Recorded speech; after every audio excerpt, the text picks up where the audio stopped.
Hi guys, welcome to HardReset.Info channel. Today I have Samsung Galaxy A25 and I want to show you how to add remove magnification on this device.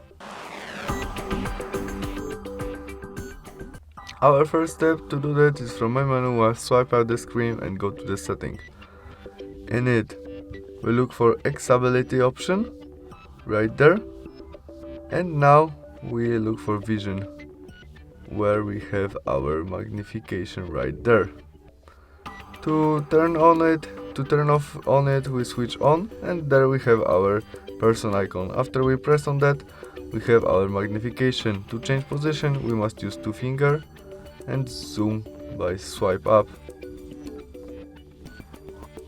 By a single tap, we can change position of our screen. By change position of our zoom, we must use two finger, and we can magnification more. To turn off it, we click on our person icon. That's all. Thanks for watching. See you soon. Bye.